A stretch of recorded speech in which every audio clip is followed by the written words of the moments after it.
Good morning. Good morning. How y'all doing today?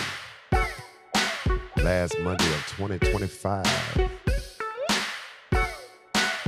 You made it.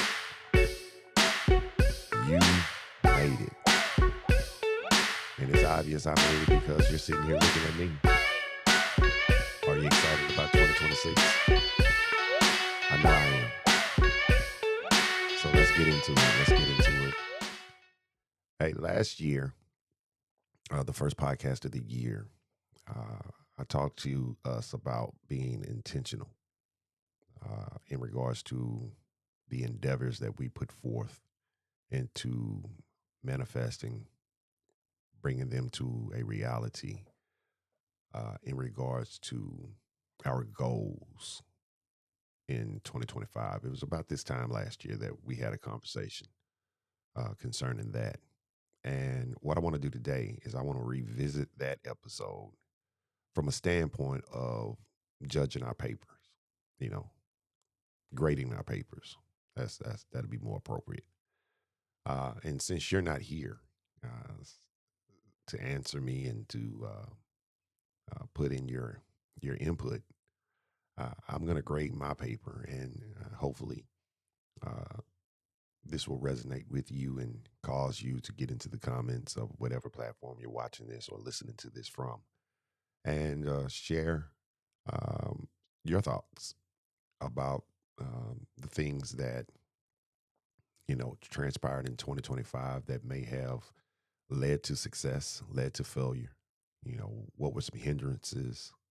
What were some good habits that you developed, some bad habits that you need to break going into 2026, and things of that nature. So the intent of this is not to uh, give you false motivation or to beat you over your head. It's just to see how did we do in 2025 and discover where there is room for improvement.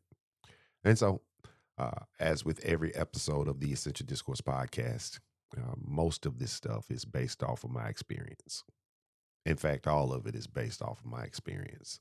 Now, I'd be naive to think that your experiences and the outcomes of your experiences would be the same as mine. That'd be ludicrous. And I'm dealing with intelligent people, so I won't even insult your intelligence like that. However, I do believe that there is a commonality between us all in some aspects of life where we can glean from the experiences of the person who is engaging in dialogue with you that just happens to be me today on, you know, how we did. And so I am going to start it off with identifying some successes that I had.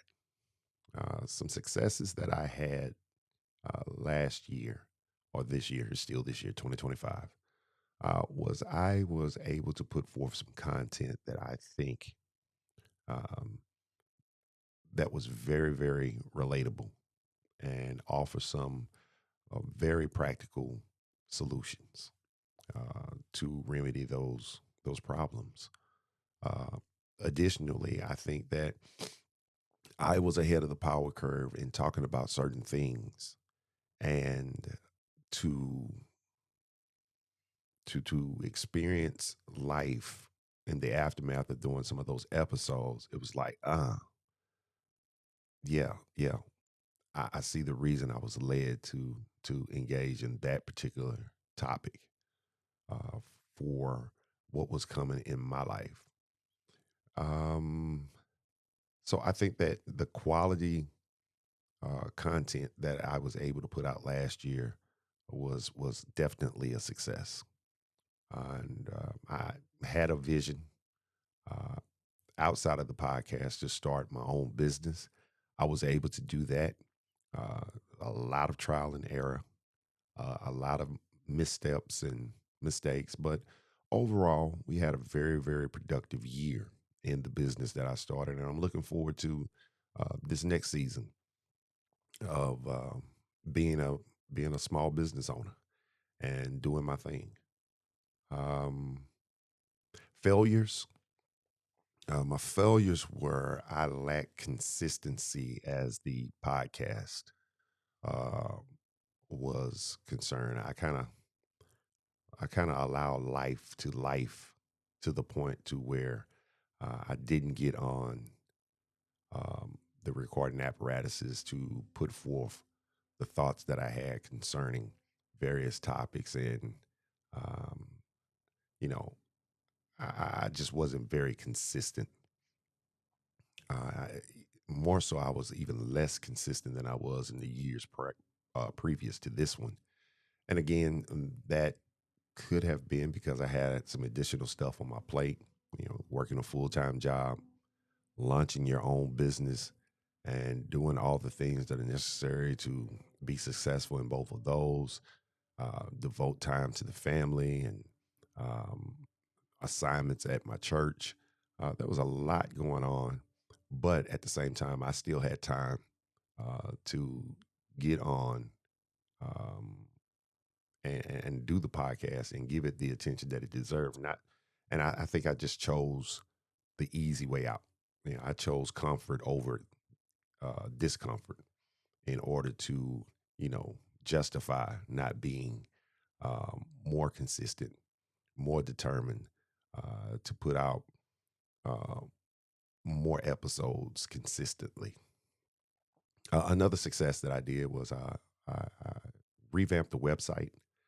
Uh, it cost me a little bit more to do that, but I got more functionality out of the new provider that I'm using, and I'm real happy with how it turned out. It's not 100%.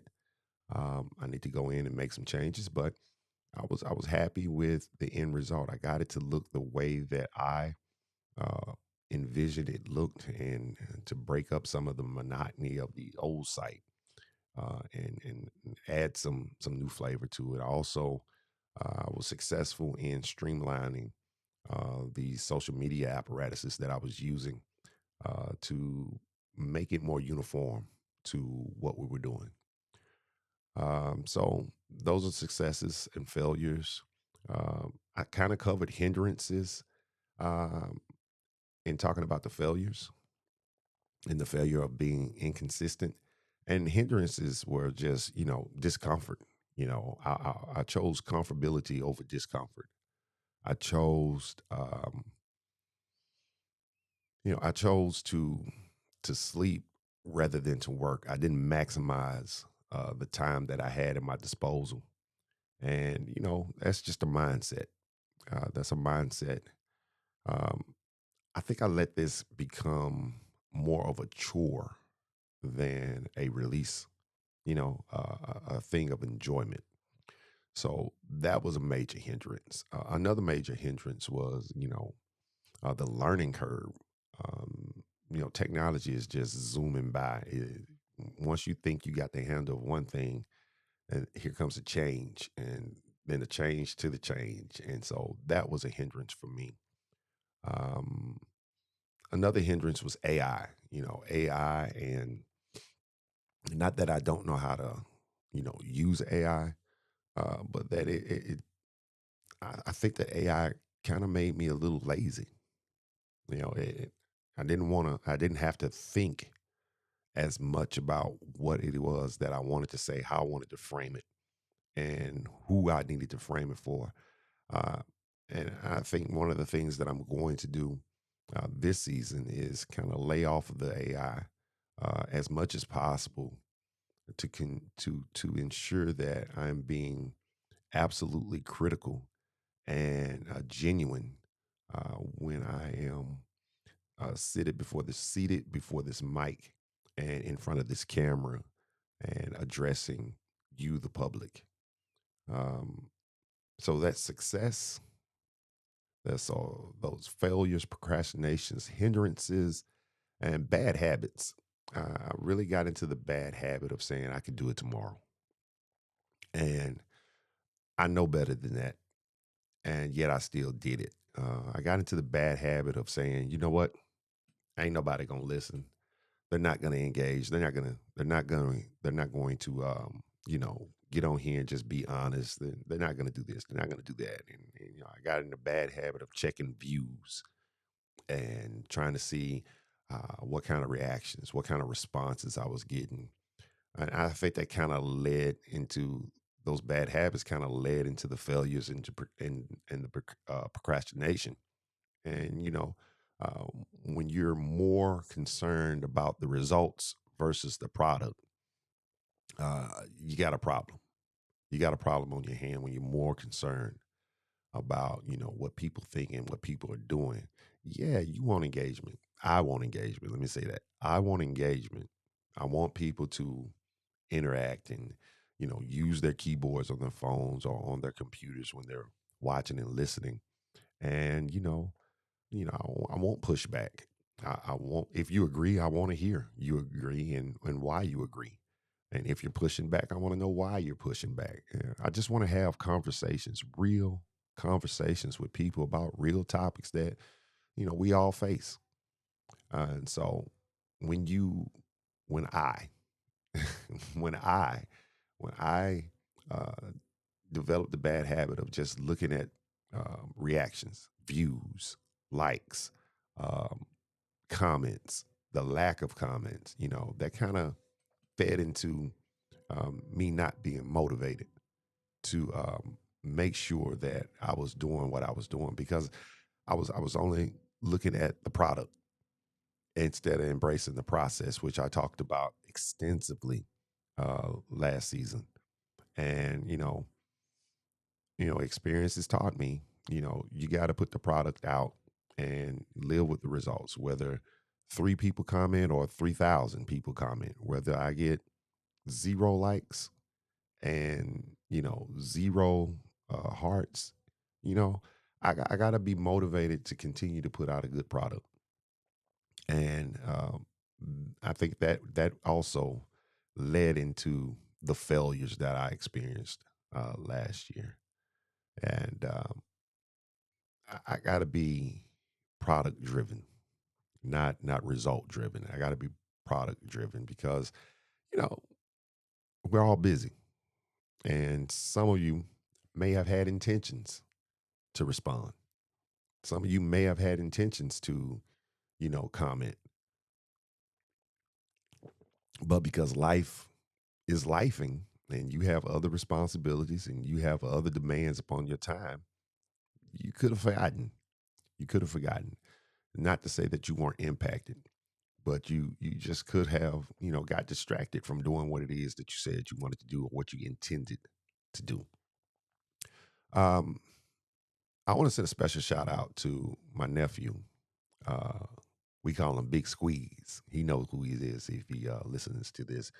uh he kind of inspired me and chastised me at the same time, and I don't even think he understood what had happened. He asked me about the podcast, and he began to tell me about certain things that I had said on the podcast. Now, I would have never known that he was listening or that he was watching if we hadn't had this conversation over this holiday break. And it just made me realize that just because people aren't responding, aren't reacting, aren't engaging doesn't mean that they're not listening and that I'm not helping someone. So, shout out to Big Squeeze. Thank you, man, for uh, lighting a fire up under me. And I appreciate you for inspiring me to continue man, I got tongue tied to continue to push on. Another thing that I learned, uh, I was wasting a lot of time just trying to put out the perfect audio, the perfect video. I was wasting a lot of time, and I felt like I was wasting a lot of energy and making a show that was 30, 45 minutes long when all it needed to be was 15, 20 minutes long. I mean, so that's a success because I'm learning. I'm learning through every failure. I'm learning, and that is the goal in life: is to be forever learning and to apply the things that I learned. So, with that being said, if you don't mind, weigh in. How did you do in 2025 in regards to the goals that you set? Were you successful in achieving those goals? Were there some hindrances? Were there some roadblocks? Did you develop good habits? Did you develop bad habits? Oh, did you manage your time better than I did? Were you result driven? And are you seeing that being result driven uh, isn't as important as being uh, putting out a good product as I am currently? So, if you would, I'd appreciate it. I'd appreciate it if you could take a few minutes of your day, of your time, and just, tell me what you think about what we've discussed today. And uh, if you get a chance, go over to the website and check it out and tell me what you think about that as well. The website is www.edpshow.com. Uh, you're going to see a brand new look, and hopefully you'll enjoy it because I put a lot of work and time into it. And if you didn't enjoy it, tell me why so we can make those corrections if applicable. All right, guys. When 2025 is on its way out, um, you've been blessed. I've been blessed because we're still here. We're still walking, talking, breathing. Yeah, we may not have everything that we want, and things may not be in the condition that we want them to be in. But the fact of the matter that we're here, we have another opportunity to make those things um, so. So I want to encourage you to embrace the process, embrace accountability. I'm asking that you hold me accountable in the process so that we can enjoy the benefits of the product together. All right, gang. Y'all be good. I'm Bruce Smith. This has been the Essential Discourse Podcast. Love you. We'll holla. Peace.